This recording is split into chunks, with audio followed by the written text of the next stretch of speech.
нийгэм, улс төр, эдийн засаг, цаг үеийн тулгамдсан асуудал, олонний анхаарал татсан чухал үйл явдлууд, түүнийг дорсон сэтгүүл. Бид чухал үйл явдлын эздийг тэмдэгч, харин тэдний байр суурийг тодорхой мэддэг. Тэдний үзэл санаа, үйл хэрэг та бидний амьдралд хэрхэн нөлөөлөх вэ? Энэ бүхнийг хар хайрцаг нэвтрүүлгээс хар хайрцаг. Оройн төргийн үзэгчтэй хар хайрцаг нэвтрүүлгийн шинэ дугаар эхэлж байна. Өнөөдрийн дугаараар оюутлагын асуудлаарх нотлох баримтыг шинжилэн судлах сонсголын тухай хууль зүйн дотоод хэргийн сайд асан Солонготой ярилцгална. Хар хайрцаг. За юуны өмнө бид бүгдийн урилгын хуулийн авч манай нэвтрүүлэгт хүрэлцээс явдалд маш их баярлалаа. Танд оройн төргийн. Оройн төргийн урьсан баярлалаа. За хоёулаа ярилцлага оюутлагын одоо энэ сонсголын асуудлаар бол ерөнхийдөө манай үзэгчдэд яг мэдээллүүдийг базаад өгөх юм өсөлттэй бол байгаа. Тийм учраас сая болоод өнгөрсөн энэ сонсголын иргэн тойронд маш олон асуудлууд яригдлаа л да. Гэхдээ энэ дундаас манай үзэгчдийн хувьд яг аль асуудал дээр нь та олон нийтийг илүү анхаарал хандуулаасаа гэж бодож байгаа хамгийн чухал нь таны хувьд. За улсын хурлаас зохион байгуулж байгаа төр хорооны нээлттэй сонсгол энэ 7 хоногт боллоо. Тэгээ гол асуудал нь мэдээж үндсэн одоо яригдсан хоёр сэдэв байгаа. Эхнийх нь буюу даваагаар эрхтгэлсэн Ontrag Gold гэх компани тусгай зөвшөөрлөлтэй холбоотой асуудал байна. За тэгээд сүүлийн 2 өдөр нь бол Rio Tinto компаниас оюутлах компанид олгосон хувь нээлтийн зээлийн хүү их өндөр байгаас хамаарат оюутлах компани маш их одоо зээлийн дарамттай одоо оны эцсээр ихэд бараг 20 тэрбум орчим Америк долларын зээл төлөх үүрэг хүлээсэн гэдэг хоёр асуудал. Тэгээд яалтчгүй энэ хоёр асуудал бол цаг хугацааны хувьд яаралтай шийдэх ёстой асуудлууд.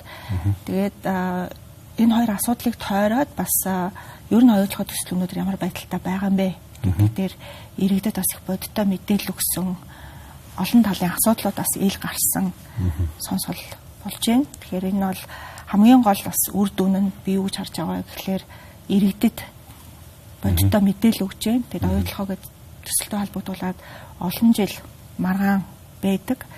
За тэгээд зарим маргааныг бид нар шийдэж чаддаг, заримыг нь шийдэж чадахгүй олон жил үргэлжлэж байгаа зүйлсч байгаа. Тэгэхээр эдгээр асуудлууд дээр иргэд маань бодиттой мэдээлэлтэй болсноор бид нар бас цаашдаа энэ төсөл маргаангүй урагшлах бас боломжийг бүрдүүлэх болов уу гэж найдаж байна. Тэг яг ер нь бол сонсголыг бас дотроо бол их олон төрлийн сонсгол бол байгаад байгаа тийм. Тэр дотроо хамгийн одоо өгөөчтэй гэдэг ч юм уу тийм хамгийн эрүүл хэлэлцүүлэг үүсгэх боломжтой сонсголын төрлийг бол би энэ одоо хинэ шалгах төр орооны баримт нотлоход цуглуулах, шинжлэх одоо ийм төрлийн сонсголын болов гэж бодоод байгаа. Яагаад гэвэл олон нийт бусад одоо иргэний нийгмийн олон түмний хартаад байгаа энгийн оролцогчид бол оролцож үг хэлэх бол боломжгүй. Зөвхөн гэрчүүд улсын хурлын гишүүд хоорондоо хэлцээд явах. Тэгэхээр энэ дээр таны ярьсан Ontrag Resource, Ontrag Gold, Rio Tinto-гийн нөгөө зээлийн хүү мэдээж бас магадгүй менежментийн асуудлуудыг бас тодорхой хэмжээнд яригдаад яваад байгаа. Энэ чинээс та алийг нь онцолж хамгийн чухал гэж харж байгаа. За нийт тэргүүнд мэдээж засгийн газар Rio Tinto компани оюутлахын нарын хооронд хилцээ болж байгаа үндсэн хоёр сэдэв бол ерөөсөө энэ. Тэгээд цаг хугацааны хувьд бас яаралтай шийдэх шаардлагатай асуудлууд бол энэ хоёр байгаа. За ер нь оюутлахын төсөл үйл ажиллагаагаа өргөжүүлэх одоо байгаа оюутлагын одоо тусгай зөвшөөрөлтөй талбайгаас Ontrag Gold компани талбай руу орох энэ асуудал бол оюутлагын бас цаашдын үйл ажиллагаанд чухал ач холбогдолтой. Тэгэхээр сонсголын явцад ил болсон зүйл бол оюутлагаа гэж бүлэг орд байгаа. Энэ бол дэлхийд одоо тэргүүлэх хэмжээнд орох томоохон нөөцтэй орд. Энэний нийт нөөцийн 30% нь Ontrag гэдэг компани талбай дээр байна. Тэгэхээр энийг бид нар яаж ашиглах вэ гэдэг. Оюутлагын Rio Tinto компани бол энэтэй холбоотой одоо олон хувилбарыг өөрсдөө ингээд бий болгоод за тэгээ Ontrag компанитай хилцээ хийцэн. Тэгээ 80-20 гэдэг одоо ерөнхий хувиар тооцоод ашиг хуваахаар хилцээ хийцэн. Тэгэхээр оюутлагын компани тэр Ontrag-ын талбай дээр байгаа зохиол шүүрлийг олборлох эрхтэй. Гэхдээ ашигынхаа одоо тооцсон аргачлалын дагуу тий гарсан ашигын 20% нь Ontrag өгнө гэдэг. Тэгээ мэдээж энэ нэг айгуу том асуудал нь Монгол улсын хувьд яаж өөр өгөөж хүртэх вэ? Бид нэг оюутлагаар дамжуулаад өр өгөөж хүртэх юм уу? Эсвэл одоо онтроо гэдэг компани олж байгаа ашиг бас бид нар тамаатай авах хэрэгтэй юм уу? Оюутлогоо хэрвээ онтроогийн талбайг ашиглаа гэхэд татварын орчин ямар байх юм бэ гэдэг. Тэгэхээр энэ бол ер нь бол оюутлогоо ордын нийт нөөцийн 30%-ийг одоо хамарж байгаа талбайг бид нар ямар нөхцлөөр ашиглах вэ гэдгийг шийдэх хэрэгтэй асуудал болчиход байгаа. Оюутлогоо болон Rio Tinto компани байр суурь бол маш энгийн байгаад байгаа. Энэ бол бид нар онтроогийн цоо шүүрлийг шилжүүлээд авчээ. Шилжүүлж аваад өөрсдөө ашиглацъя. Тэгээд та нар онтроотой өөрсдөө одоо баг учраагаа л гэдэг. Ийм байдлаар ерөнхийдөө засгийн газарт их шахалт үзүүлж исэн өнгөрсөн 2-3 жилийн хугацаанд. Гэхдээ асуудал бол ийм хялбархан шийдэгдэчихгүй. Бид нар одоо онтроогийн 34%-ийг авснаар одоо энэ асуудал ингээд шийдэгдээд болчихно гэсэн зүйл байхгүй. Бас сонсголын явцад тодорхой болсон нэг зүйл бол энэ онтроо компанийн цаашруулалтад талбайд байгаа нөөц бол стратеги ач холбогдолтой ордын нэг хэсэг юм байна. Тэгээ үүний дагуу бид нар үндсэн хууль заасны дагуу энэ одоо ордоос Монголын ард түмэнд нийт өгөөжийн дийлэнх нь очих хэвээр. Ингэж очих хувилбар ямар байх хэвээр юм бэ? Тэгэхээр бид нар ашигт математикийн тухай хууль, үндсэн хууль заасан шаардлагыг харж агаад юу байх хэвээр. Ямар хувилбар нь Монголд илүү ашигтай вэ гэдэг дээр шийдэл гаргах хэвээр. Тэгээд яриа хэлцээх хэвээр. За тэгээд яригдахгүй байгаа, ер нь бол ярихыг хүсэхгүй байгаа, ил гаргахыг хүсэхгүй байгаа нэг асуудал бол ямар татвар төлөх юм бэ гэдэг асуудал байгаа. Тэгэхээр онтроо компани хэрвээ өөрсдөө олборлоод энэ талбайгаас ингээд засгийн баяжмал экспортлох юм бол өнөөдөр хүчин төгөлдөр мөрдөж байгаа хуулиар 15%-аар ашигт малтамлын нөөц ашигны төлбөр төлөхөр байгаа. Оюутлогоо компани хэрвээ олборлоод оюутлогоогоос одоо ингээд үйл ажиллагаанд нь хамруулад цаашаа явах юм бол одоо оюутлогоогийн болон Rio Tinto-гийн өсснээр явна гэх юм бол 5%-аар төлөх гэдэг. Тэгэхээр энэ бол нөгөө оюутлогоо хөрөнгө оруулалтын гэрээгээр тогтворжуулсан татварын орчин онтроо дээр бас үйлчлэх үү, тэр талбай дээр нь үйлчлэх үү гэдэг ер нь цаад агуулга нь маш одоо олон зүйлийг бид нар нягтлж шалгах шаардлагатай. Тэгээд засгийн газар дангаараа шийдэхгүй, заавалчгүй улсын хурлаа зөвшөөрөх шаардлагатай асуудал болчиход байгаа. Тэгэхээр бас энэ асуудлаас ингэж гарч ирж нээлттэй сонсголоор бас нэгдэлтэй ойлголцолт хүрж гэн гэдэг маань сонсголын нэг томоохон үр дүн гэж би харж байгаа. Та бас түрүү хэллээ сонсголын манаас онцлог хэн шалгалт төр хорооноос томилогдсон шинжээчд дүгнэлт гаргаж байгаа. Тэгээ дүгнэлттэй холбогдуулаад төр хорооны гишүүд дуудагдсан гэрчүүдээс тайлбар мэдээлэл авч байгаа. Тэгэхээр энэ бол ерөнхийдөө яг бодит баримт фактуудыг нэгтэлж байгаа. Яг бодиттой одоо ямар асуудал байгаа, юу болсон, цаашид яах ёстой гэдэг дээр бас их бодиттой шийдэл олоход их дөхөмтөө сонсгол болж байгаа гэж харж байна. Тэгээд бас шүүмжилж байгаа ч гэсэн өнгө айс байна л да. Одоо ингээд засгийн газар яриа хэлцээ хийж яхад нь заавал юм сонсгол хийх ямар хэрэгтэй юм. Оюутлогоо төслийг ус төржүүлж гэн ч гэдэг юм уу. Гадаадын хөрөнгө оруулалттай хөөж явуулах гэдэг тийм зүйл ерөөсөй байхгүй шүү дээ. Улсын хурал чигүүргийнхаа дагуу хэн шалгах төр хороо байгуулад яг хууль заасан чигүүргийн дагуу энэ ажил зохион байгуулагдаж байна. Харин ч одоо ингэж ил гарч байгаа мэдээлэл баримт дээр үндэслээд ойлголцол бий болж байгаа гэдэг чинь засгийн газар болон Rio Tinto компани хоорондоо хилцээ хийхэд маш их одоо дөхөн болох болов ойлголцол хүрэхт нь бас дэмжлэг болох болов гэж би харж байгаа. Яс үзэгчдээ бас нэг зүйл хэлмээр байгаа нь хоёулынх нь өнөөдрийн ярилцлагаар аль нэг талыг нь муулгах гэдэг ч юм уу тийм ээ. Яа ийм оролдлого бол байхгүй. Яг Rio Tinto компани бол компани шүү дээ. Бүхэл компани хувийн секторын бол ашиг олох сонирхолтой. Гэхдээ энэ бүхэн хуулийн дагуу Монгол улсад одоо бидний улсын хурлынхны тогтоосон тоглоомын дөрвийн дагуу явах хэрэгтэй. Тэгэхээр энэ хоёр ашиг сонирхол нийлж аваад яг нэгдсэн ойлголтын дээр үндэслээд гэрээгээ хийгээд авчих юм бол аль аль талд ашигтай байх болов гэж хараад байна.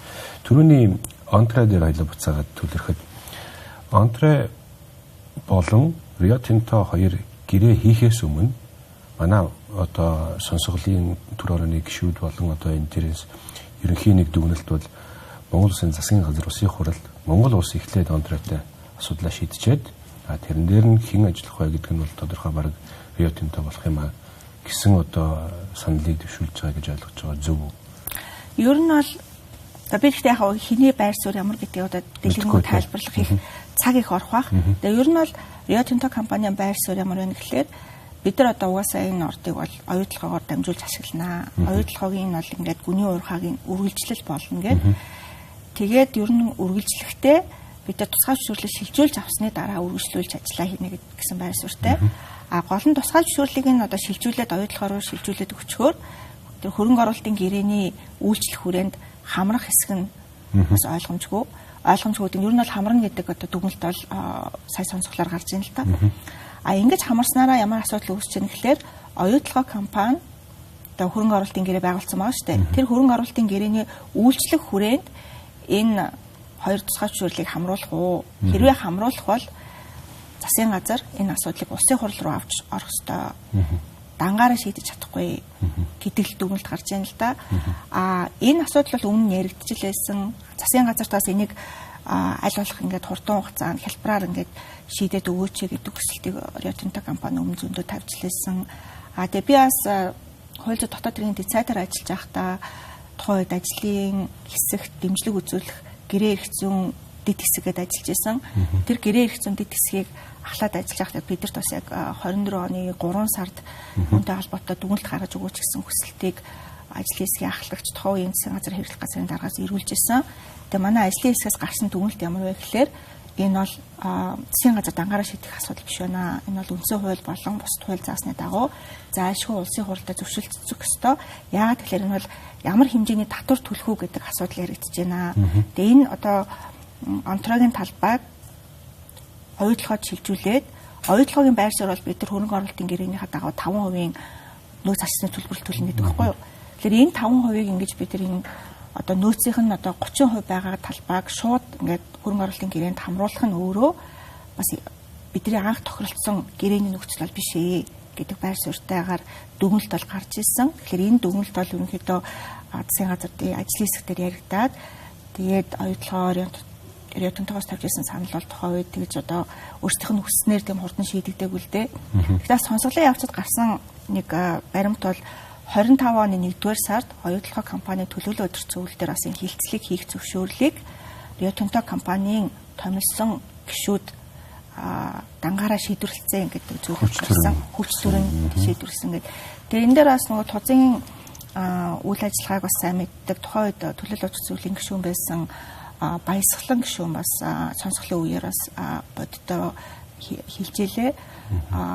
Монголын талын одоо тийм Монголын засгийн газрын томилсон төлөөлөл өдөр зөвлөлийн гишүүдийн саналыг харгалзахгүйгээр Rio Tinto компани өөрсдөө шийдсэн шүү дээ. Та нар бол энэ хилцлийг хийх асуудал айл хэдийн өөрсдөө шийдсэн шүү дээ. Тэгэхээр энэ асуудлаас бид нар нухацтай судлах ёстой асуудал. Ялангуяа бид нар үндсэн хууль заасан тэр өвөр өгөөжийн дийлэнхийг яаж авах уу гэдэг чинь бас тийм ч хурдан одоо хялбараар шийдэх асуудал төдий биш. Одоо ер нь бол хилцүүлгийн явцадаас сонсголын явцад гарсан байр суурь бол онтрогийнхоо 34%-ийг аваад болчих юм шүү дээ. Онтрог чинь танад 34% өгье гэдэг юм шүү гэдэг асуудал ярьж байгаа. Гэхдээ энэ бид нар онтрог гэдэг компани 34%-ийг аваад энэ одоо өөр өгөөжийн асуудал шийдэж байгаа гэсэн үг л огт биш шүү дээ. Тэгээд ирээдүйд оюутлог компанийн бас үйл ажиллагаанд их хэмжээгээр нөлөөлөх нөөцийн асуудал яригдж байна. Их хэмжээний одоо ер нь бол тэрбум Америк долларын асуудал яригдж байгаа шүү дээ. Тийм болохоос яг энэ нь бас олон нийтэд ялангуяа бас улсын хуралд одоо сууж байгаа гишүүдэд яг энэ дээр одоо ажиллах боломжтой байгаа нэг гишүүдэд бас мэдээлэл өгсөн юм сонсгол сургалт нэгэсэндээ орж ийн гэж ойлгож байгаа. Энэ өнгөрсөн одоо 3 хоногийн туршил тийм ээ. За Ontario Resource-ийн хувьд бол цаашдаа улсын хурлаас ажлын хэсэг гаргаад ч юм ингээ явах. Хоёул энэ талаар бас дараагийнхаа юм дээр ярилцсанаа. Ontario дээр одоо цаашдаа аваасаа гэж бодож байгаа хэмжээ нь таны бодлоор юу байгаа? Ер нь бол хөрөнгө оруулалтын гэрээнд эргэж харах хэрэгтэй. Тэгээд хөрөнгө оруулалтын гэрээ тусдаа байгуулах, эсвэл хөрөнгө оруулалтын гэрээ байгуулахгүйгээр ч ашиглаж болно шүү дээ. Мэдээж Rio Tinto компаниас тавих санал юу вэ гэхээр бид нар аль бол хөрөнгө оруулалтын гэрээндээ хамруулъя гэдэг асуудлыг тавина. Бид нар энийг бол мэдээж нухацтай судлах ёстой. Засгийн газар дээр ажлын хэсэг байгуулагдаад ажиллах ёстой. Тэгэхээр бид нар одоо ашиг материалын нөөц засны төлбөрөө өнөөдөр хүчин төгөлдөр мөрдөгч байгаа хуулийн дагуу 15% авах нь мэдээж ашигтай. Тэгэхээр төрийн эзэмшлийн хувь хэмжээ мэдээж яригдана 34% байх уу хэдэн хувь байх уу тий. Тэгэхээр энэ болгон дээр мэдээж хилцээрүүд хийгдэх ёстой. Тэгэхээр энэ хилцээрүүд хийгдсэний дараа бас тодорхой бас үр дүн гарах ёстой. Тэгэхээр би одоо урдчлаад одоо тех ёстой ингэх ёстой гэхээсээ илүү хамгийн гол нь та түрүү хэллээ. Монгол Улсын холбогдох хууль тогтоомжийн дагуу шийдвэрүүд гарах ёстой.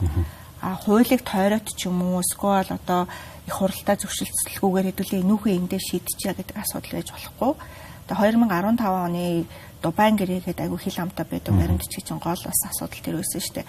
Татвартай холбоотой асуудлыг улсын хуралдаа зөвшөлтсөлгөө засгийн газрын түвшинд шийдсэн. Тэгээ тэр нь эргээд маш их одоо маргаан дагуулсан. Бид рүү энэ маргааныг өнөөдөр ч гэсэн тэгэл эцэлж чадахгүй яваалгаа байхгүй юу.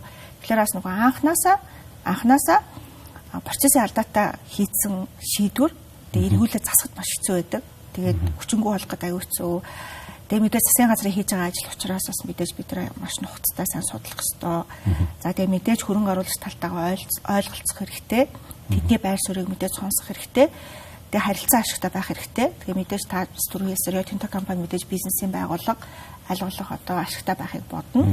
А гэхдээ бид нар өөрсдөө бас гэрийн даалгавраа сайн хийгээд Монгол улсын эрх ашигт аль нь нийцэх вэ гэдгийг бас ингээд сайн судлаад засгийн газраас ажиллаа хийх ёстой. За хоёул ярилцлагын эхний хэсэгт бол одоо сонсголын эхний өдөр болж өнгөрсөн Ontario Gold Resource энэ компани тухай яриад өнгөрлөө. Тэрийг ерөнхийдөө одоохондоо ингээ хаач. Одоо бол харин хамгийн том халуун сэдв байж магадгүй одоо энэ Rio Tinto-гоос одоо оюутлагад хөрөнгө оруулсан энэ зээлийн хүүгийн талаар. Анхандаа бол уржигдрийнхэн сонсголоор ч юм уу да тухайн үед яг энэ гэрээг хийж исэн хүмүүс бол $950 сая одоо зээл авахар юм байна. Хөрөнгө оруулалт хийхээр юм байна. Монголын тал гэж бодож одоо тэрийг хийсэн тий. Тэгээд 19 оноос 21 оноос ашгаа аваад тий хэд станцаараа чих манай ус цэнгэлийн манлаад хүрэхээр ийм гэрээ хийлээ гэж итгэж байсан гэж хүмүүс яриад байгаа. Одоо манай хуучны том ус төрчтөл тийм ээ. Тэгэнгүүт одоо ингээ эргээд харахаар бараг энэ оны сүүлийн байдлаар 20 гаруй тэрбум долларын өртөө нөгөө талдаа хүүн маш өндөр. Энд дээр та ерөнхий мэдээлэл өгөөд одоо яг нөхцөл байдал ямар байгаа юм. Энийг бид бүхэн яаж сайжруулж болох юм гэдэг тал дээр манай үзэгчд мэдээлэл өгч. Тэгээ сонсголын явцад бас их сонирхолтой надад бас сонирхолтой санагдсан зүйлс бол анх бид нар энэ төслийг яаж төсөөлж исэн бэ гэдэг нь өнөөдөр энэ төсөл ямар байна гэдэгт айгүй өөр л юм л да. Тэгэхээр тухайн үед шийдвэр гаргаж ирсэн одоо манай их хурлын гишүүд, сайд дарга нар бол зардал нь бол ийм их байх юм байна гэж бодож байгаагүй юм байна. Монголын эдийн засгт маш их одоо хурдан хугацаанд өр өгөөж өгөх юм байна гэж бодсон юм байна. За хамгийн гол нь ийм их өртөө болно гэж өөрсдөө төсөөлөөгүй юм байна. Гэхдээ харамсалтай нь өнөөдрийн нөхцөл байдал ямар байна гэхээр оюутлага компани маань энэ оны эцсээр 20 тэрбум Америк долларын өртөө. За гэхдээ энэ компани энэ жилийн орлого нь бол 4.5 тэрбум Америк доллар байхаар байна гэдэг тооцоо байна. Ирэх жилээс бол 5 тэрбум Америк доллараас даваад гарна. Тэгээд эсийн үн бас дээд түвшиндээ байна шүү дээ. За цаашдаа бол үйл ажиллагааны орлого бол хэмжээгээр нэмэгдэнэ. Гэхдээ ингэж нэмэгдсэн ч гэсэн энэ компани ашигтай ажиллах уу? Ялангуяа одоо байгаа энэ үрийн дарамтыг аваад үзэхээр ойрын хугацаанд ялангуяа одоо дараагийн 10 жилийн хугацаанд бидэрт одоо шаардлагатай байгаа энэ хөгжих одоо бидэрт одоо төсвийн орлого шаардлагатай байгаа энэ үед Монгол улсад одоо бодиттой өр өгөөж өгөх үү гэдээ аваад үзэхээр яг энэ оюутлага компани дээр байгаа зээлийн одоо дарамт тулныг бодогдож байгаа хүн энэ төслийг бас ашиггүй болох гээд байгаа амар том эрсдэл байна. Тийм ч учраас бас энэ төр хорон дээр энэ асуудлыг бас нэлээд дэлгэрэнгүй хилцлээ гэж харлаа. За өнөөдрийн байдлаар оюутлагууд дээр одоо байгаа ингээд зээлүүдийг аваад үзэхээр ховнилчийн зээл гэдэг яг энэ сонсголын гол сэдв болж байгаа зээл бол 12 тэрбум Америк долларын зээл байгаа. Энэний 6 тэрбум нь яг олгосон зээл гэж хэлж байгаа. 6 тэрбум дахь зэрэг ерөөсөө хоримтлагдсан хүү байгаа. За энэ хүү одоо яагаад ингэж хоримтлагтаад байгаа юм бэ гэхээр оюутлага компани манаас үйл ажиллагааны зардал маш өндөр. Ялангуяа хөрөнгө оруулалтын зардал маш хэмжээгээр нэмэгдсэн. Одоо 2009 онтой харьцуулаад бид нар анх төсөөлсөнтэй харьцуулаад тий. Тэгээд одоо яг нөгөө гүний уурхаа гэдэг далд уурхаа гэдэг оюутлагыг яриад байгаа шүү дээ. Одоо ер нь бол энэ төслийн 2 дахь үе шат байгаа. Тэгэхээр оюутлага төсөл маань 2 үе шаттай. Эхний ээлж нь бол эхний үе шат нь бол ил уурхаа байсан. Ил уурхаа маань 2013 онд ашиглалтанд ороод ил уурхаан олборлолт бол эхэлсэн. Тэгээд бидний бас төсөөл ямар байсан бэ гэхээр энэ ил уурхаагаас олсон орлогоороо дараагийнхаа шатны хөрөнгө оруулалтыг санхүүжүүлэх юм байна гэдэг төсөөлтөй байсан юм шиг байгаа манай одоо тухайн үед шийдвэр гаргасан хүмүүс. Гэтэл яасан бэ гэхээр оюутлогын одоо энэ 2 дахь үе шат буюу гүний уурхайн бүтээн байгуулалтын зардал маш их хэмжээтэй болцсон. Ер нь бол 7 тэрбум Америк доллар даваад гарцсан. Энэ 7 тэрбум Америк долларын санхүүжилтийг бид нэр үйл ажиллагааны орлогоос санхүүжүүлэх боломжгүй. Тэгээ зээлээр санхүүжүүлсэн. Зээлээр санхүүжүүлэхдээ яасан бэ гэхээр 2015 онд одоо тэр Дубайн гэрээ гэдэг баримтчгийн дагуу төслийн санхүүжилтийн зээл аваад төслийн санхүүжилтийн зээл нь 5 тэрбум Америк долларын зээл аваад за тэгээ энэ бол болох юм байна. Тухайн үед одоо ер нь бол айгүй том ингээл нээлт энэ төр хийгээл гарын үсэг зурх одоо ёслол энэ төр хийгээл за ер нь бол бид нар баг гүний уурхаатай болчих юм байна гэд тийм төсөөлттэй байсан. Харамсалтай нь 2019 онд Rio Tinto компаниас мэдээлэл гаргаад манай энэ гүний уурхайн зардал хэтэрчлээ. Баг 2 тэрбум Америк доллараар хэтэрч байна. Ашиглалтанд орох хугацаа 2-3 жилээр хойшилж байна гэд. Тэгээ ер нь бол яг энэ гарсан одоо асуудал зардал хэтэрэлт тэгээд энэ хугацаанд ашиглалтанд ороогүй асуудал нь өөрөө оюутлогоо дээр ингэж хэмжээний үр хуримтлагдах гол бас суур нөхцөл болсон. Яагаад тэгэхээр анх тооцоолсноор за төслийн санхүүжилт бид нар авлаа. Төслийн санхүүжилтээр гүний уурхайгаа ашиглалтанд оруулаа. Гүний уурхай ашиглалтанд оруулаад хамгийн гол нь оюутлогын гол яг нөгөө өрөм гэж байгаа хэсгийг нь авах гээд байгаа. Алтны нөөц маш ихтэй, тесийн агуулга айгүй өндөртэй хэсгийг нь олборлж эхэлнэ гүний уурхайгаар. Тэгэхээр яг энэ хэмжээний одоо мөнгө урсгал нь нэмэгдэх үед бид нар одоо зээлээ эргүүлээ төлчнөө гэдэг одоо тооцоолтоогоор зээлийн гэрээ байгуулсан байсан. Харамсалтай нь энэ нөгөө ашиглалтанд орох хугацаа хойшлоод тэр орж ирэх ёстой байсан, зээлээ төлөх ёстой байсан мөнгө урсгал хойшлцохоор бид нар одоо тэр хугацааг хойшлуулах хэрэгтэй болчиход байгаа. Тэгэхээр 2020 онд засгийн газрын ажлын хэсгээр гарсан айгуу том асуудал энэ байсан. Rio Tinto бидэрт юу гэж хэлсэн бэ гэхээр за бид нар бол яалтчгүй нэмэлт 2 тэрбум Америк долларын зээл одоо зардал хэтэрсэн асуудлыг санхүүжил болохоос өөр аргагүй. Бид энэ төслөө одоо ингэж зогсоож болохгүй. Үргэлжлүүлэх хэрэгтэй. Үргэлжлүүлэхийн тулд бидэрт нэмээд 2 тэрбум Америк долларын зээл авах хэрэгтэй байна. Эсвэл нэмээд одоо байгаа энэ зээлийнхаа эргэн төлөх хугацааг нь сонгох хэрэгтэй байна гэдэг. Тэгэхээр эргээд энэ чинь нөгөө тэрбум Америк долларын асуудал яригдж байгаа учраас зээлийн хэмжээ нь их байсан учраас одоо ч гэсэн ингэж их байгаа учраас хүүн одоо хурдтайгаар нэмэгдээд тэг ерөнхийдөө ингэ хоримтлагдсан асуудлууд нь ингээд яг өнөөдөр ингээд ийм их өртөө компани болчиход байгаа. Тэгээд сонсголын явцад бол шинжээчд юу гэж дүгнсэн бэ гэхээр бас энэ оюутлогоо компанийн энэ үрийн дарамт нь өөрөө энэ компани төлбөрийн чадварт нөлөөлөх хэмжээнд очсон байна гэдэг. Тэгэхээр 2020 онд 21 онд засгийн газрын ажлын хэсгээр бас энэ зээлийн үеийн асуудал яригдчихсэн л да. Тэгээ яалчгүй нь бол айгүй тийм хурдтайгаар нэмэгдэжсэн зээл байсан. За тэгээ тухайн үед бол 12 тэрбум даруй хүрээгүй байсан. 8 тэрбум орчим Америк доллар байсан. Тэгэхээр ер нь бол 4 жилийн хугацаанд бол айгүй хурдтайгаар нэмэгдэж байна гэсэн үг. Бид нар тухайн бас зээлийн хүү бууруулах саналыг Rio Tinto компани тавьж ирсэн. Та нар одоо ингээд яалтчгүй хугацаа хойшилсан байна, зардал хэтэрсэн байна. Энийн үр дагавраас болоод ингээд компани чинь үр айгүй нэмэгдээд байна. Энийг эргэж харъя. Тэгээ хоримтлагдсан байгаа зарим бас энэ хүүг нь бид нар хүчингү болгоё. Энд чинь бас энэ компани дээр чинь ингээ хүү бодогдоод ах чинь бас бидэрт ашиггүй болоод байна гэд. Тэгээд тухайд бол яг Rio Tinto компани нэг бол яг нөгөө нэг үр тэгэлсэн хэлцээр байгаа шүү дээ. 34% ноогдох үр тэгэлсэн. Тэр үед одоо яг бид нар бол хамтдаа шийдэж чадаагүй. Rio Tinto компаниас манай саналыг одоо авалгүйгээр өнөхөд энийг бол хэвлээ дараа шийдъя гэд хойшлуулсан гэсэн үг. Тэгээ яг тухайн үед шийдээгүй байсны бас ингээд юу н гарч лагам л та. Тэгээ яг биас бодож байгаа ингээд сонсголын явцад ингээд ойлгоцолтой холбоотой аяга асуудлууд гараад иргэд бас бодож ич магадгүй байхгүй юу. Бид засгийн газар чи юу хийж ирсэн те. Ингээд 20 тэрбум Америк долларын өртөө болтол нь юу хийгээд яваад ирсэн. Ер нь бол эсүүлдэл гаргасан юм биш үү гэдэг. Тэгэхээр энэ дэр бол Эрдэнэс оюутлогын компани дээр, Эрдэнэс Монгол компани дээр, засгийн газрын ажлын хэсгийн түвшинд бол мэдээж бас яригдчихсэн асуудлууд бол байгаа. Бид нар энийг тооцож ирсэн, санхүүгийн зөвлөгөөтэй хамтарч ажиллаж ирсэн. Энэ одоо зээлийн хүүг бол бууруулах ёстой. Зээлийн дарамтыг бууруулах ёстой. Тэгжээж Монгол улсад үр өгөөж ирнэ гэдэг. Харамсалтай нь Rio Tinto компани яг бидний тавьсан саналыг бол тухайд хүлээж аваагүй. Тэгээд гүний уурхайг бас энэ асуудлыг нь хурдан шийдвэрлэхгүй бол цаг алдаад байна, зардал нэмэгдээд байна гэдэг бас хугацаагаар бас их шахажсэн л та. Гэтэ ер нь бол бидний хувьд бол төсөөлөл бол яалтчгүй энэ асуудлыг эргэж харна. Яриа хэлцээ үргэлжлэн гэж одоо тийм хүлээлттэй байсан. Одоо ч засгийн газар дээр энэ яриа хэлцээ бол үргэлжлээд явж байна.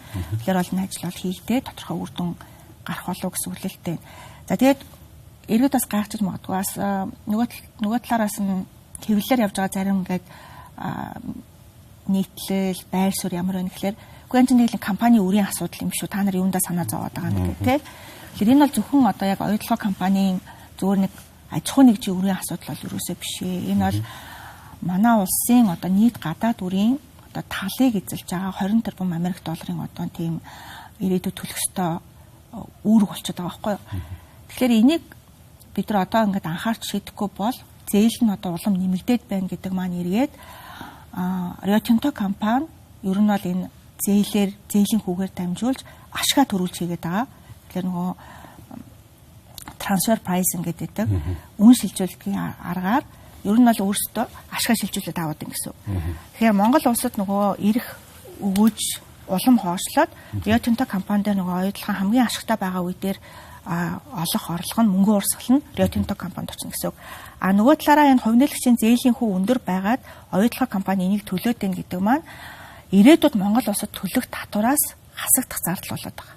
Тэгэхээр энэ бол нөгөө нэг талаас оюутлогын компанийн ашигтай ажиллагааг бууруулж байгаа том зардал болж байгаа. Нөгөө талаасаа манай улсад ирээдүйд төлөх татварын суурийг бууруулад байгаа. Тэгэхээр бид нар энийг заашгүй анхаарах ёстой. Тэгээ оюутлогын төсөл бол мэдээж маш том төсөл. Тэгээ ер нь бол бахархмаар сайхан төсөл. Одоо тэнд ажиллаж байгаа монгол залуучууд одоо тэнд болж байгаа бүтээн байгуулалт бол яалтчгүй одоо манай улсын хувьд одоо нэрийн хуудас болсон одоо том бүтээн байгуулалт гэж хэлэхүүц том төсөл. Тэгээд Rio Tinto компани гэсэн өөрсдөө хэлдэг энэ бол ингээд аюулгүй ажиллагаа бусад үзүүлэлтээр бас манай ингээд шилдэг төслүүдийн нэгээ. Гэхдээ үнэхээр ийм том төсөөл том бүтээн байгуулалт Монгол улсын нутаг дэвсгэр дээр хэрэгжиж байгаа бол энэ чинь тодорхой хэмжээгээр Монголд үр өгөөжтэй байх хэрэгтэй. Бид нар орлого олох хэрэгтэй байхгүй юу? Бид нар энэ яг оюутлогоо ингээд дараагийн 10 жилийн хугацаанд хамгийн өндөр орлоготой байх, хамгийн их ашигтай байх үед нь татвараа авч чадахгүй. Тэгээд өөр өгөөж байхгүй. Өөр өгөөж гэдэг нь одоо ноогдол ашиг гэсэн үг шүү дээ. Байхгүй байх юм бол айгүй харамсалтай. Тэгээд яг гол одоо нэг өрөмгээд байгаа хэсгийг нь олборлоод тэрнийхэн дараа ер нь илүү зардал ихтэй хэсэг нь л үлдэх байхгүй юу. Тэгэхээр бид нар яг нэг энэ оюутлогын төслийн хамгийн ашигтай байгаа үед нь гадаадын хөрөнгө оруулагч буюу Rio Tinto компанитай бас ойлголцоод эргэтгэж байх, адилхан бас өр өгөөжийг нь одоо тэ хувь тэнцвүүлсэн одоо ер нь Монгол улс бас хүртэх ёстой зөх хэмжээний өр өгөөжийг хүртэх шаардлагыг тавьж л бас энэ хилцээ бол явагдаж байгаа. За тэгээд иргэд маань бас бодож иж магадгүй яагаад бас ийм их одоо ингээд ийм татвар төлөхгүй байх хэмжээнд бас ийм асуудал байгаад байгаа юм бэ? Та нар ингээд яагаад энийг одоо ингээд хийцэн бэ гэд. Тэгэхээр нөгөө хөрөнгө оруулалтын гэрээ гэдэг баримтж байгаа 2009 оны хөрөнгө оруулалтын гэрээгээр бид аягүй зардалд суурилсан татварын хөнгөлтүүд өгсөн байдгийг. Тэгэхээр энэ татварын хөнгөлтүүд маань одоо яг ингээд өнөөдөр хэрэгжээд энэ төсөл ингээд ийм их өндөр зардалтай 20 тэрбум Америк доллар ингээд те байна гэд ийм өндөр зардалтай байна гэж бас анх төсөөлсөн болов би бас эргэлздэг. Тэгэхээр нөгөө анх бид нар хөрөнгө оруулалтын гэрээ хийхдээ татварын хөнгөлөлт чөлөөлт өгөхдөө ийм их хэмжээний бас зардал гараад энэ нь эргээд манад төлөх татварыг бууруулах юм байна гэдэг тооцооллыг бас хийгээгүй болов гэж би боддог. Тэгэхээр хөрөнгө оруулалтын гэрээг бас яалтчгүй эргэж харах хэрэгтэй. Бид нар анх одоо ингээд энэ бол ингээд нэг юм алим юмаа гэдээ одоо ингээд танилцуулаад бид нар танилцуулаад те хийсэн хөрөнгө оруулалтын гэрээ байгаа. Гэтэл өнөөдөр энэ төсөл маань ямар байдалтай байна гэхээр би бол яг тэр анх танилцуулсан алим бол шал өөр болсон бол байх л гэж бодож байгаа. Тэгээд бас сонсголоор тухайн үед энэ ажлыг гардаж хийсэн бас улсын хурлын хилцүүлэгт оролцож исэн, байр суурьаа илэрхийлж исэн олон хүмүүс бас гэрчээр бас оролцоод тайлбар мэдээлэл өгсөн. Тэгээ мэдээж бас бидний энэ асуудлуудыг хамтдаа ярилцчихэж цаашдаа шийдэл юу байх вэ гэдэг дээр анхаарна. Энэ тас сайхан дэлгэрүүлээд асуучихсан асуултуудыг бас сайхан нэмээд өгчлөө л таа. Гэхдээ бас энэ нэр нэмээд дахиад асуухад Rio Tinto компани оюутлагаас одоо авах өөрийнхөө ашгийг зардал хэлбэрээр гаргаад байна гэсэн маш олон одоо асуудлууд сонсголын үеэр яригдсан тийм ээ. Тэр үний ярьсан энэ зардал дээр суурилсан татварын механизм байна нэгдүгээрт. Энэ бол бас их логикийн хувьд гэсэндээ салбарын биш миний хувьд ч гэсэн харахад бол үнэхээр бас уйтгартай, нөгөө талаас гонигтай ийм шийдэл. 20-р нь менежментийн төлбөрийн асуудлыг бол маш их ярилцсан. Тэгээд мэдээж яг одоо юу гэдэг чинь тэр зардал дээрээ суурлаа тэрнийхээ 40% авах гэх юм бол ер нь ямар ч компани зардлал өсгөн шүү дээ, тийм ээ. Тэгэхээр энэ асуудал дээр бас мэдээлэл өгч. Сонсголын явцад бас Rio Tinto компани ер нь бол энэ менежментийн төлбөр, баталгааны шимтгэл, зээлийн хүү гэдэг хэлбэрээр ашиг шилжүүлж аваад байна гэдэг бол зүйлс нэлээд тодорхой болсон. Тэгэхээр менежментийн төлбөрт бол өнгөрсөн хугацаанд 1.1 тэрбум Америк долларыг бол шилжүүлээд авцсан. За баталгааны шимтгэл гэхэд бол 500 сая Америк доллар хүрч байна гэдэг бас зүйлс яригдсан. За тэгээ зээлийн хүү бол тэгэл хоёлаа сая ярьлаа бол ер нь бол энэ үржүүлэхийн хүрчил нэмэгдээд байгаа. Тэгээ бас яагаад ингэ нэмэгдээд байна гэхээр улирал олон хүүгээ тооцдог. Тэгэхээр нэг улирал тооцсон хүү дараагийн улиралд шууд хүү тооцогдох суурь болоод байгаа. Тэгэхээр мэдээж энийг бас яагаад анханасаа ингэ тохирсон юм бэ энэ төр гэж зөндөө асуудал ярьж болно л да сонсголын үеэр ч гэсэн яригдсан. Гол нь бид нар бас энийг одоо яг тухайн үед яг эрсдэл гэж харсан уу? Бид нар ингээд Rio Tinto компани ингээд яг оюутлогоос олж байгаа мөнгөн орлогыг зардал хэлбэрээр өөрсөндөө шилжүүлээд авах одоо энэ боломжийг нь одоо тий өөрсдөө эрсдлээ сайн бодож үзсэн үү гэдэг асуудал гарч ирж байгаа байхгүй. Мэдээж түрүүн тайлбар Rio Tinto компани ашигын төлөө ажиллаж байгаа. Ашгаа аль болох хурдан нөхөж авахыг л бодно. Тэгээ гарч байгаа угаасаа нөгөө нэг хийцэн байгаа энэ гэрээний нөхцлүүд нь ялцчгүй Rio Tinto компанид ашигтай байгаа. Ер нь л Rio Tinto компани маш ашигтай л гэрээлтэй. Тэгээ бид нар одоо ингээл тойрол яриалгаа бид бас хууль зүйн хувьд бас нэг тийм хүчтэй байр суурь илэрхийлэхээс ер нь их зайс хийж өмнө нь ажилдаг байсан. Гэхдээ ер нь бол яалтчгүй энэ бол манад ашиггүй гэрээ болцсон. Ашиггүй гэрээ болсон маш их олон шалтгаан байгаа. Тэгэхээр бид нар бас анханасаа бас сайн судалгаа тооцоо хийгээгүй болов. Нөгөө талаараас энэ хөрөнгө оруулалтын гэрээгээр олгосон татварын хөнгөлөлт чөлөөлөлт одоо менежментийн төлбөр гэдэг энэ олон асуудлуудыг бид нар цогцоор нь хараад за нийт Монгол улсад ирэх одоо үр дагавар ийм байх юм байна гэдэг судалгааг бас хийж чадаагүй болов гэж боддог. Бас айгүй том асуудал нь сонсголын үеэс яригдсан асуудал нь Rio Tinto компаниас ямар хариуцлага үлээх юм бэ? Rio Tinto ч юм ерөнхийдөө бас нөгөө энэ төслийн хөрөнгө оруулагч буюу одоо 66% эзэмшихээс гадна энэ компани менежментийг хэрэгжүүлдэг. Тэгэхээр оюутлах компани менежментийг Rio Tinto компани бүхэлд нь хэрэгжүүлдэг. Тэгэхээр манай засгийн газраас санал асуулгүйгээр гүйцэтгэх удирдлагыг томилох бүрийн эрхтэй өдөр тутмын үйл ажиллагааг нь бол авч явдаг компани байгаа. Тэрнийхээ төлөө тэр 3%, 6% ингээд зардал суурилсан менежментийн төлбөр авдаг. Тэрэн дээрээ нэмээд бас зардал одоо гарлаа гэж төлбөр авдаг. Тэгэхээр бас ингэж одоо тэгтээ менежмент хийлээгээд хамгийн гол нь хариуцлагатай сайн байсан уу гэдэг асуудал бас яригдах ёстой. Тэгээ үр дүнтэй байсан уу? Тий. Ажлаа цагтаа дуусгасан уу? Ялангуяа түрүүний хэлсэн гүний уурхайн бүтээн байгуулалтаа цагтаа дуусгацсан бол зардалтаа багтаацсан бол өнөөдөр бид нар ингээд улс орон даяараа оюутлахын асуудлыг ингээд хилцээ, чүүгээд бие бинийгээ янз бүрээр хилээ суухгүй шүү дээ. Тэгэхээр бас яг хуу бидний бас яг 20 онд бас 21 онд хийж чадсан нэг зүйл гүний уурхай дээр яг юу болцсон юм бэ гэдэг дээр хөндлөнгийн шинжээчийн дүгнэлт гаргуулсан. Тэгээд Rio Tinto компаниас тухайн үед нөгөө бид нар нэмэлт санхүүжилт хэрэгтэй байна, нэмэлт зээл авах хэрэгтэй байна, төсөл маань зогсох гээд байна гэж эрэхтэй юу гэж тайлбарлаж ирсэн бэ гэхээр энэ гүний уурхайн зардал хэтэрсэн хугацаа хойжилсан бол ерөөсөө геотехникийн нөхцлөөс болсон. Бидний ерөөсөө төсөөлөөгүй айгуу тийм хэцүү газрын гүний одоо асуудал байсан тий.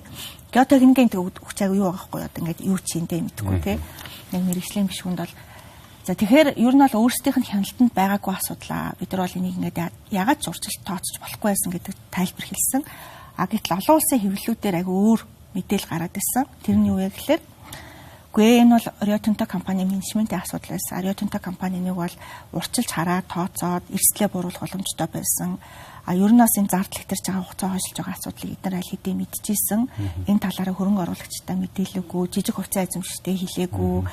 Ер нь бол энэ компаниг асуудалтай байна гэдэг. Тэгээ бид нараас нөгөө олон улсаар хэвлэлээр гарч байгаа энэ мэдээллүүдийг хараад тухайн үед бас шүгэл үлээж исэн Rio Tinto компанид ажиллаж исэн, ажиллаад гарцсан хүмүүс байсан л та. Тэд нар шүгэл үлээгчтэй холбогдоод за ер нь ямар асуудал байгаа юм бэ гэдэг. Тэгээд тэгсэн чинь ер нь бол Rio Tinto компани та нарт худлаа яриад штэ л гэж бидэрт хэлсэн л дээ. Тэгээд энэ худлаа яриад байгааг та нар нотлох хэрэгтэй. Одоо ер нь бол нотолчээс та нарын дараагийнх нь зээлийн асуудлыг ярих ёстой шүү гэд. Тэгээд бид чинь 20 оны 11 сард бөөн хэрүүл болоод Rio Tinto компани маш их эсэргүүцээд бөө юм болж гүний урхаа дээр нь тийм хөндлөнгийн шинжээч тийм баг ажиллуулъя гэдэг шийдвэр гаргасан. Тэгээд тухайн үед бол Rio Tinto компани маш эсэргүүцэжсэн. Гэхдээ ямар ч гэсэн засгийн газар санаачлаад, шаардаад биднээс тууштай байсан үр дүнд мэргэжлийн шинжээч томлоод тэгээ яг юу болсон юм бэ гэдэг нэлээд бас хугацаа орсон нэг тийм шинжээчдийн дүгнэлт бол гаргуулсан. Тэгээд 21 оны 1 сард ерөнхийдөө энэ ажлууд эхлээд одоо шинжээч томилох одоо энэ ажлууд эхлээд 21 оны 8 сард бидэрт энэ шинжээчдийн дүгнэлт ирж ирсэн. Тэгээд дүгнэлт нь ямар байсан бэ гэхээр ер нь бол тэр шүүгүүлүүлэгчдийн хэлсэнийг одоо нотолсон гэх юм уу. Ер нь бол Rio Tinto компани энэ гүний уурхайхаа менежментийг сайн хийж чадаагүй юм байна. Худалдан авалтын, төлөвлөлтийн аягүй олон алдаа гарсан байна. Эннээсээ болоод хугацаа хоцорсон байна. Зардал нэмэгдсэн байна. Энэ бол урчилж хараад бууруулж болохоос эрсдлээ гэсэн ер нь бол дүгнэлт гарсан. Тэгээд тэр дүгнэлтээр үндэслээд бас засгийн газар цаашдаа бас зардлын аудит оруулах нь зүйтэй, бас хаана ямар зардлууд гараад зардал нь яаж итерсэн гэдэг дээр бас та нар үргэлжлүүлж бас ажиллах хэрэгтэй гэдэг дүгнэлттэй тийм хөндлөнгийн шинжээчдийн дүгнэлт гараад. Тэгээд бид нар ингээд за ийм дүгнэлт гарлаа. Одоо тэр Rio Tinto компаниас тайлбарлаа. Тэгээд та нар ч одоо бидэрт худлаа яриад байсан юм шүү гэд. Тэгсээр Rio Tinto компани ерөөсө тайлбар хийлээгүй. Тэгээд бидэрт яг тийм албан ёсны тийм нэг бичгээр ерөөсө тайлбар өгөөгүй. Ер нь бол аюу тийм асуудлаас бултсан яг шууд хариулт өгөхгүй тийм нэг хоёр тайлбар албан бичиг ирж исэн. Тэгээ нэг тайлбар дээр нь бол бид нар бүр нэлээд хэрүүл хийжсэн. Тэр нь юу вэ гэхээр манад ингээд аюу олон Монгол ажилтнууд ажиллаад байгаа болохоор баг нийт ажилтнуудын 90-ээс дээш хувь Монгол ажилтнууд болохоор бас зардал илэрсэн маа гэдэг тайлбар байсан. Тэгээ тэр бол ерөөсөө үндэслэлтэй биш тайлбар. Ягаад тэгэхээр ойдлогоо төсөл дээр ажиллаж байгаа Монгол ажилтнууд болон гадаад ажилтнуудын цалингийн зөрүүг аваад үзэхээр Монгол ажилтнуудын цалингийн зардал хамаагүй бага байдаг. Тэгэхээр ерөнхийдөө бас яг бодиттой тайлбар бол бидэрт өгөөгүй. Гэхдээ эргүүлээд бидэрт тавьсан санал юу вэ гэхээр танаа 34% ногдох өрийг чинь тэгэлчихье. Хэдүүлээ одоо сайхан цаашдаа хамтын ажиллагаагаа бодё, тэ? Гүний урхаагаа дуусгая. Тэгээ мэдээж та нар бол санаа зовоод байгаа зүйл бол ингээд үр хоримтлагтаад байна. Тэгээд хамгийн гол нь бидний санаа зовж ирсэн зүйл бид энэ 34% эзэмшээд хизээч ногдлаа шиг авахгүй тийм дүр зурагтай болсон. Тэгэхээр ямар ч байсан бид нар ногдол ашигтай болох ёстой гэд. Тэгээд ерөнхийдөө бол хилцээр хийгдээд өөрөө тэгэлж исэн. За хоёлаа ярилцлагынхаа өмнөх хоёр хэсгүүдээр бол Ontario Resource, Ontario Gold, Rio Tinto-гийн зээлийн хүү ягаад буурах боломжтой ерөнхий ус түүх таймлайныг нь үлээгүй сайн детальчилсан мэдээлэл өгсөн болов уу гэж би бол найдаж байна. Тийм би өргөө сайхан ярилцлаа. Одоо хоёлаа ер нь Rio Tinto-тай ажиллахдаа Монгол улс энэ засгийн газар Эрдэнэс Монголын дооргоо Эрдэнэс оюу толгой гэдэг компани Монголыг төлөөлөө сууж байгаа тузын 9-ийн маань 3 гишүүн нь ямар хүмүүс байх ёстой юм.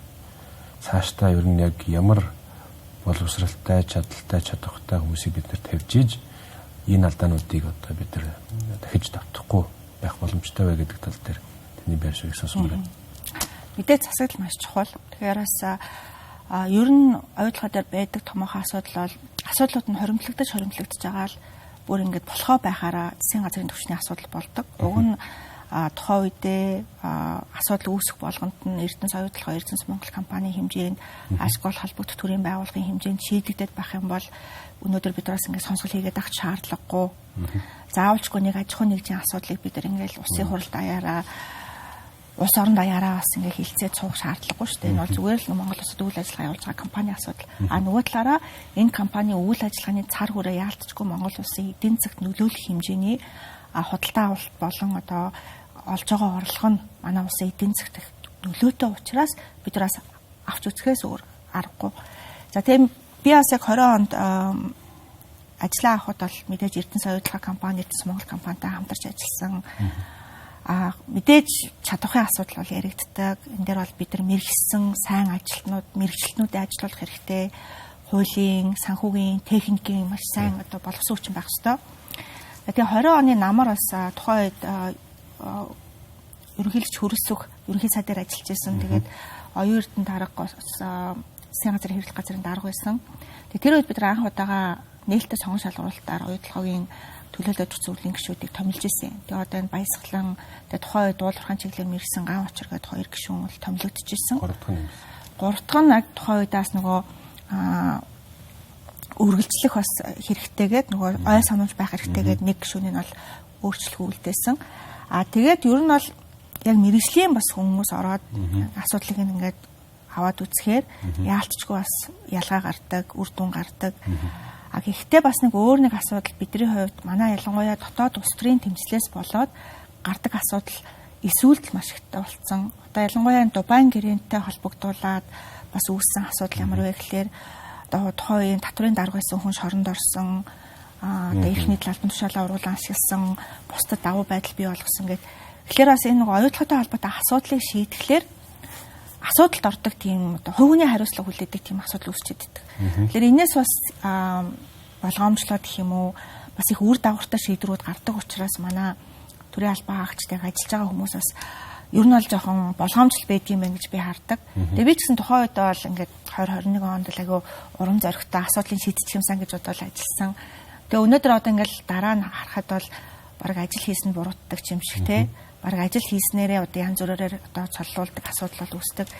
Тэгэхээр бидний хувьд бас анхаарах ёстой зүйл маань бид нар ажил хийж байгаа хүмүүс аягүй хамгаалах ёстой. Тодорхой хэмжээнд ажиллах нөхцөлийг нь бүрдүүлэх ёстой. Тэгээд мэдээж сайн хүмүүс ажиллахын тулд хангалттай хэмжээний цалин өгөх ёстой. Энэ асуудал өнөөдөр ч гэсэн яригдлаа л да сонсголын үеэр. Тэгэхээр энэ сонсгол дээр яригдж байгаа энэ асуудал бид нар 5 жилийн өмнө ч гэсэн ярьж лээсэн. Тэгээ тухайн үед бас засгийн газар дээр яригдаад бид нар улсын хурлаас авсан чиглэл юу вэ гэхээр Эрдэнэс оюутлах компани чадхыг сайжруулаа. Бүр их хурлын тогтоол тухайн үед байсан. Тэгэхээр энэ их хурлын тогтоолыг хэрэгжүүлэхэд бид нар бас яриа хэлцээний явцад яасан бэ гэхээр мэдээж төсвийн мөнгөөр бас их хэмжээний зардал гаргаад бид нар одоо оюутлахад хяналт тавих гээд ч юм уу тэ засаглалын сайжруулах гээд төсвөөс бас мөнгө гаргадаг боломжгүй байсан. Тухайн үед бас ковид-19 цар тахал гарцсан. Манай бас энэ төсөв орлого их хэцүүлсэн л та. Тэгээ бид нар уул уурхаагаас их хамааралтай эдийн засгтай болохоор үе үеийн нэг юм төвөгтэй байдалтай байдаг, орлого тасардаг. Тэгээ ер нь бас бидний яг нэг өссөн болгоноор бид нар асуудал шийдэж чадахгүй нэг тийм байгаад байдаг. Тэгээд тухайн үед оюутлахаар Риотонто компанитаас ямар одоо ойлголцолт гарсан бэ гэхээр энэ Эрдэнэс оюутлах компани оюутлахтай холбоотой асуудал бол энэ оюутлахын төлөөлөл өгөх зөвлөлийн түвшин шийдэгдэх ёстой байна. Засгийн газар ингээд заавал оролцоод байх асуудал биш байна. Та нар хоорондоо энэ асуудлыг өдөр тутмын үйл ажиллагаагаа хоорондоо шийдээ. Хоорондоо хамтарч ажиллаа гэд. За тэгээд оюутлахын төлөөлөл өгөх зөвлөл дээр одоо хилэн болоод байгаа 20 сая Америк долларын санхүүжилтийг баталж ирсэн тухай. Тэгээ энэ бол ерөөсөө тухай үед яаж ойлголцсон бэ гэхээр ерөөсөө оюутлахын төлөөлөл өгөх зөвлөл дээр энэ төсөлтэй холбоотой мэдээлэл солилцоох, хяналт тавих асуудлуудыг шийдэжээ. Тэгээд Эрдэнэс оюутлахаа энэ дээр бас илүү их оролцоотой байя. Мэдээлэлээ сайн солилцъё. Өөр нэг айгуу том асуудал Риотонто манайдаас хангалттай хэмжээний мэдээлэл өгдөг асуудал байдаг байхгүй. За тэгээд мэдээлэлээ сайн солилцъя. Эрдэнэс оюутлахаа дээр чадвартай хүмүүс ажилуулъя. Мэдээж энэ зардал хэрэгтэй байна гэд. За тэгээд энийг мэдээж оюутлахаа компанийн асуудалтай холбоотой юм чинь оюутлахаа компани нэг санхүүжүүлээ гэд. Тэгээ 20 сая долларын одоо төсвийг 5 жилийн хугацаанд лөө 4 жилийн хугацаанд ингээд зарцуулнаа гэд төлөөлөл өдөртсөн зөвлөлийн шийдвэр гарсан. Тэгсэн өнөөдөр одоо ямар асуудал үүсэж байна гэхээр энэ 20 сая доллар чи юусоо энэ тухайн үед ажиллаж байсан ажлын хэсэг гишүүд нь хуваагаад эдцсэн юм байна. Улгаа хийсэн юм байна гэдэг зүйл ярьж байгаа байхгүй юу. Тэгэхээр энэ бол Эрдэнэс оюутлах компанийн чадхыг бэхжүүлэх, хяналт тавих одоо тий механизмыг сайжруулах зорилгоор баталсан төсөв.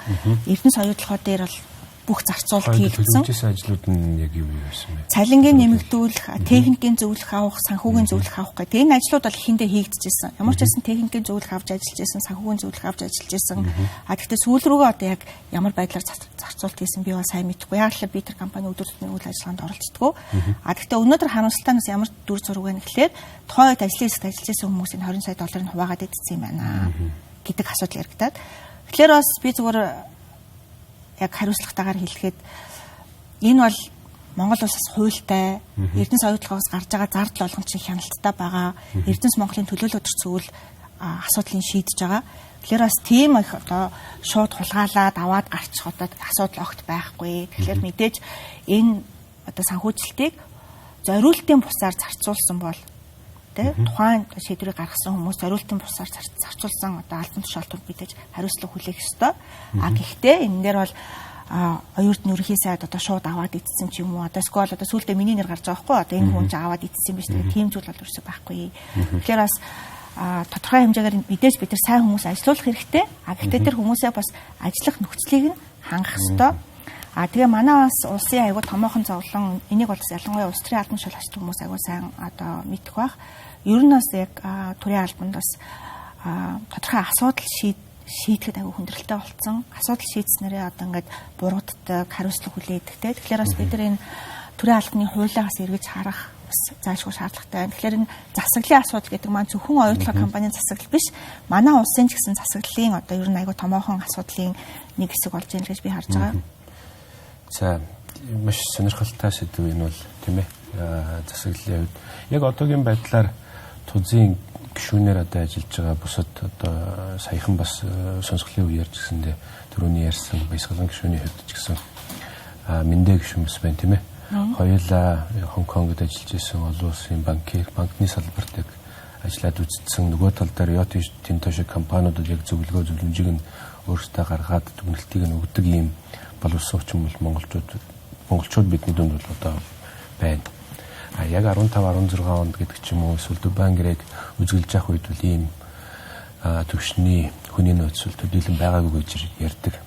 Гэтэл одоо ч гэсэн байгаа ч гэсэндээ мэдээж энэ бол хангалттай бас. Тийм учраас бид нэр гадны зөвлөгөөлийг, зөвлөх компаниудыг авч ажиллуулахад энэ ажлыг бол бид бүхэн хийж явах хэрэгтэй. Чадахгүй юм аа. Тэ чаддгаар нь ажлыг нь гүйцэтгэх хэрэгтэй. Энэ дээр бол санал нэг байна. Сонсголын үеэр бас нэг гив гинтхэн сонсголын эхний өдөр гараад ирсэн нэг тийм зөвлөлт сэдв байна л да. Энэ нь болохоор Оросын Албаны улсын одоо Русал гэдэг компани Рио Тинтог шүүгдсэн асуудал. Нэхэмжлэхтэр нь бол Калининград одоо мужийн шүүхтэр нэхэмжлэхтэр нь бол энэ нөхөн төлбөрөө бид бүхэн Монгол улсын оюу толгойн тодорхой хувийг эзэмшихээр одоо нэхэмжилж байна гэсэн утгатай юм шиг байна гэж би зүгээр харсан. Энэ дээр тань мэдээлэл байгаа юу? Энэ дээр та үзэгчдэд мэдээлэл өгч. Тэгээ сонсголын эхний өдөр сангийн сайд авсан баяр цогтгой энэ асуудлыг бол их л хэвлэлд мэдээлсэн. Тэгээд үүнийг дагаад бас өргөжлүүлээд бас их нийтлүүд, мэдээнүүд гарч илээ. Тэгэхээр би бол энэ бол нэлээд зохион байгуулалтаа мэдээллийн урсгал байна гэж харсан. Зориудаар бас гаргасан. За тэгээд яг судлаад үзэхээр бол энэ Калининградтай холбоотой одоо энэ ялангуяа арбитрийн маргаан гэдэг асуудал бол оюутлага төсөлтөд бол холбоогүй. Манай оюутлага төслийн хувь эзэмшилт бол нөлөөлөд байх хэмжээний асуудал бол биш. Энэ бол Рио Тинто компани, Оросын Русал компани нарын хооронд Австралид үйл ажиллагаа явуулдаг хөнгөн цагааны хамтарсан үйлдвэртэй холбоотой одоо үүссэн маргаантай холбоотой арилжааны маргаан. Тэгээ энэ арилжааны маргааны одоо гол хариуцлага мэдээж Рио Тинто компани өөрсдөө шийдвэрлэх ёстой.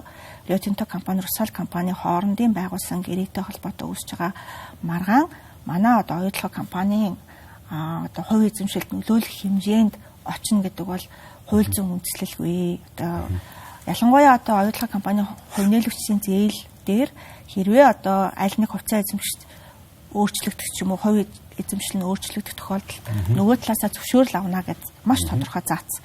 Тэгэхээр Рио Тинто компани ямар нэг байдлаар хувь эзэмшлийг худалдах ч юм уу өөрчлөх гэвэл Монгол Улсын засгийн газраас зөвшөөрөл авнаа. Энэ бол бид нар мэдхгүйгээр тийм нэг арбитрийн шийдвэр гаргаад шийдэх чинь гэсэн зүйл биш. Надад зөвхөн харамсалтай санагдсан чухал ажил хийжсэн одоо өмнө нь бас энэ хилцээг одоо хариуцаж ажиллаж байсан баяр цогтгой зориудаар ингээд иргэдийг төөрөгдүүлэх гэсэн одоо ийм хандлагатайгаар мэдээлэл түгээгээд араас нь бас аюул хэмжээний одоо ийм сошиал одоо тийм ийм шууган гарч байгаа нэг харамсалтай санагдсан. Надад бол энэ сонсгол дээр яригдж байгаа асуудлуудаас иргэдийн анхаарлыг одоо тий сарниулах өөр одоо зүйлд анхаарлыг нь одоо төвлөрүүлэх зорилготой байсан юм болов уу гэж бодсон. Тэгээд би бол бас баяр цогтгойг аюу хариуцлагатай байгаа ч гэж хэлмээр байгаа. Тэгээд мэдээж тухайн үед энэ хариуцлагатай ажлыг хийгээд тухайд хийхстэй ажлаа хийсэн байж болно. Гэхдээ өнөөдөр бас ингээд засгийн газар ингээд яриа хэлцээ хийж гэн усын хурал дээр чиг үүргийнхаа дагуу сонсгол зохион байгуулж байна. Тэгэхээр энэ сонсголын үйл явцад бас зориудаар нөлөөлөх гэсэн мэтээр худлаа үнэн мэддэхгүй одоо ийм ойлгомжгүй мэдээлэл цацаад байгаа байхгүй. Тэгэхээр энэ дээр бол аюу хариуцлагатай баймаар байна. Нөгөө талаараас аюу тийм Рио Тинто компани нөлөөний агентчиг ажиллаад байна. Энэ дээр бас надад бас маш харамсалтай санагдсан. Тэгэхээр бас энэ хүн одоо аюух тийм бичиг баримт гаргаж ирээл аюух тийм бот номнууд ингээл би хэвлэлцэн та нар энийг хар гээл ингээд сонсголын явцад мэдээж ингээл аюух мэдээлэлтэй мэдлэгтэй гэдгээ одоо харуулах гэдээсэн. Гэхдээ нөгөө талаараа бас иргэд маань сэрэмжтэй байгаарай л гэж би хэлмээр байна. Яагаад тэгэхээр яг зорилго нь юу юм? Тэ? Одоо үнэхээр одоо ингээд бодтой эрсдэл үүссэн гэсэн юм уу? Одоо би бол яг хууль зүйнийхээ хувьд холбогдох мэдээллүүдийг уншаад үзэхээр тийм эрсдэл байхгүй байна. Тэгээ мөнгөсөх захирал араас нь одоо тэр оюутлогын гүйцэтгэх захирлаар томилж байгаа мөнгөсөх захирлаас аягүй хариуцлагагүй зүйл хэлж байгаа байхгүй юу? Та нарын доорч үнэхээр юм арбитрийн маргаантайгаа Rio Tinto компани маргаантайгаа мөн гэхээр харин тийм ээ оюутлахаар нөлөөлөх юм шиг байлээ гэд. Одоо тэр нь одоо юу ч гэсэн үг юм те. Тэгэхээр бас энэ дээр бас би энэ холбогдохоос хүмүүс хариуцлагатай байгаа чи бид нар одоо ингээд Оростой оюутлахыг алдах гэдэг юм байхгүй. Одоо эн чинь ингээд хэрвээ одоо тийм эрсдэл байгаа бол Rio Tinto компани тайлбараа хийх ёстой. Яагаад ийм эрсдэл үүсэж байгаа? Одоо тэр Австралид Русал компанитай одоо тий хамтарсан компанийн асуудал яагаад Монгол улсад байгаа оюутлогоот хамаатах хэмжээнд очиж байгаа. Тэгэхээр энэ дэр бол Rio Tinto компаниас албан ёсны мэдээлэл гаргах ёстой гэж би бодож байна. Тэгээ энэ хувь эзэмшилт нь одоо нөлөөлөх гэдэг нь гэсэн одоо энэ бодиттой биш мэдээлэл дээр бас тайлбар гаргах ёстой байх. Тэгээ хамгийн гол нь надад нэг анзаарчихсан зүйл энэ сонсголын явцад бас яалтчгүй ингээд бусдын одоо тий одоо энэ нөгөө тийм нэг юм санаатай юм шиг санамсаргуй юм шиг юм үл ялах тийм өөр тий асуудлуудад нэг иргэдийн анхаарлыг одоо татах гэсэн бас энэ сонсголын үйл ажиллагааг бас сарниулах гэсэн зүйлс их болсон санагдсан. Гэхдээ мэдээж иргэд маань өөрсдөө бас хараад дүгнэлтээ хэлэх байх л та. За хоёлаа ерөнхийдөө миний бэлдсэн мөн одоо болж өнгөрсөн сонсголын 3 том одоо сэдвийн хүрээнд бол манай үзэгчдэд мэдээлэл өгсөн байх гэж бодож байна. Танд одоо өөр энийг мэдээд байгаасаа гэсэн асуудал бол байна уу? Байвал бас нэг 2 минут л байна. Тэгэхээр яг хоо бид нар мэдээж засгийн газар үйлчлүүлээд ажиллаа хийн, ажлын сууд гарна, бодиттой бас үр дүн гараасаа гэж би чин сэтгэлээс өгсөж байгаа.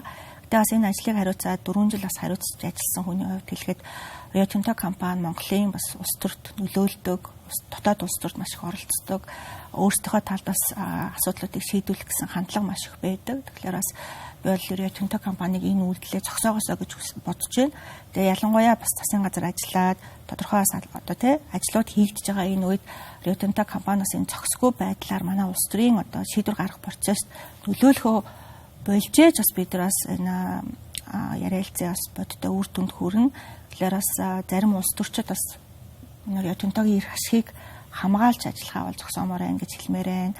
Тэгээ бодтойгоор бас улс орныхаа эрх ашигыг бодоод энэ төсөл бас ирээдүйд хэрэгтэй байгаасаа одоо бидний одоо үр хүүхдүүд та нар юу хийцэн бэ гэд одоо тий бас биднийг шүүгээд суухгүйгээр аль болох хурдан хугацаанд бидний асуудлуудаа шийдвэрлээ засах хэрэгтэй, сайжруулах хэрэгтэй, шаардлагатай бол гэрээг нь өөрчлөх хэрэгтэй.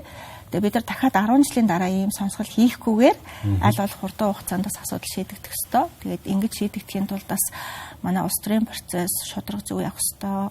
Үүн дээр бас Rio Tinto компани нөлөөлөх ёсгүй. Тэгэхээр бас энэ нөлөөлдөг үйл ажиллагаагаа болоосоо гэж бодож байгаа. За баярлалаа. Бид бүгдийн урилгыг хүлээн авч манай ярилцлагад хурж ирж бас үнэтэй дэлгэрэнгүй сайхан мэдээлэл өгсөн явдалд таны дараач ажилд өндрөөсөн амжилт хүсье. За баярлалаа. Үзэгчдээ манай хар харцаг төлөвлөгийн дугаар энэ дүрээд өндөрлөж байна. Дараагийн дугаар уулзтлаа баяртай.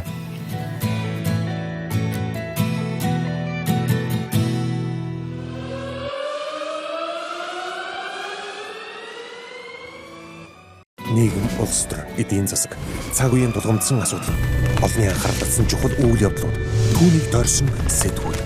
Бид чухал үйл явдлын эздийг тэмдэгч, харин тэдний байр суурийг тодорхой мэддэг. Тэдний үзэл санаа, үйл хэрэг та бидний амьдралд хэрхэн нөлөөлөх вэ? Энэ бүхнийг хар хайрцаг нөтөлгөөс хар хайрцаг